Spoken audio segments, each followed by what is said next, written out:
Welcome to this audio journey through the Bible. Today, we begin with the very first chapter of the book of Genesis, where the story of creation unfolds. Listen, reflect, and find inspiration in these timeless words. Introduction. The name Genesis means origin. The book tells about the creation of the universe, the origin of mankind, the beginning of sin and suffering in the world, and about God's way of dealing with mankind.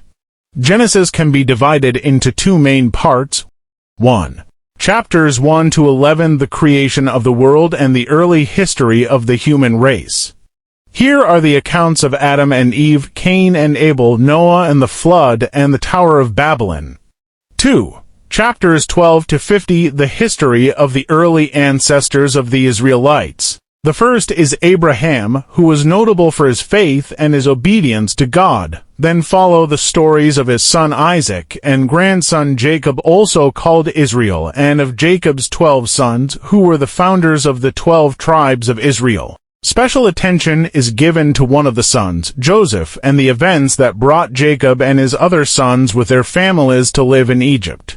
While this book tells stories about people, it is first and foremost an account of what God has done.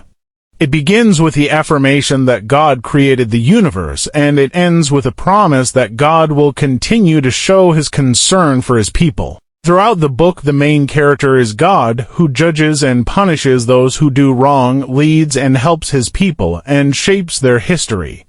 This ancient book was written to record the story of a people's faith and to help keep that faith alive. The story of creation. In the beginning, when God created the universe, the earth was formless and desolate.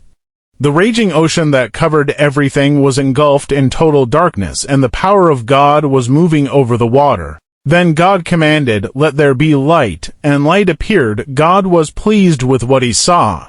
Then he separated the light from the darkness, and he named the light day and the darkness night. Evening passed, and morning came. That was the first day. Then God commanded, "Let there be a dome to divide the water and to keep it into separate places," and it was done.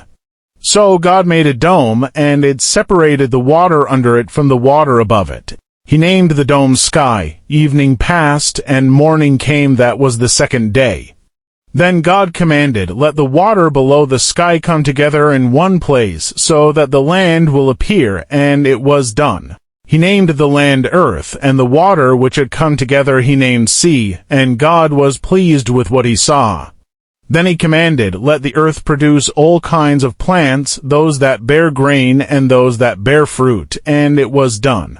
So the earth produced all kinds of plants, and God was pleased with what he saw.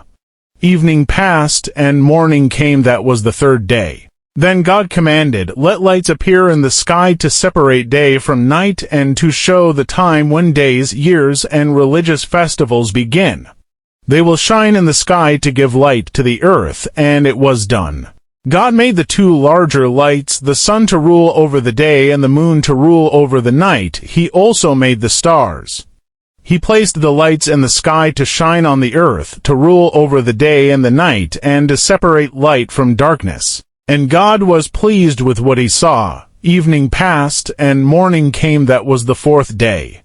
Then God commanded, "Let the water be filled with many kinds of living beings, and let the air be filled with birds." So God created the great sea monsters, all kinds of creatures that live in the water, and all kinds of birds, and God was pleased with what he saw. He blessed them all and told the creatures that live in the water to reproduce and to fill the sea, and he told the birds to increase in number. Evening passed, and morning came. That was the fifth day. Then God commanded, "Let the earth produce all kinds of animal life, domestic and wild, large and small," and it was done. So God made them all, and he was pleased with what he saw. Then God said, "And now we will make human beings. They will be like us and resemble us. They will have power over the fish, the birds, and all animals, domestic and wild, large and small." So God created human beings, making them to be like himself. He created them male and female, blessed them, and said, "Have many children, so that your descendants will live all over the earth and bring it under their control." I am putting you in charge of the fish, the birds, and all the wild animals. I have provided all kinds of grain and all kinds of fruit for you to eat. But for all the wild animals and for all the birds I have provided grass and leafy plants for food, and it was done. God looked at everything he had made, and he was very pleased. Evening passed, and morning came. That was the 6th day.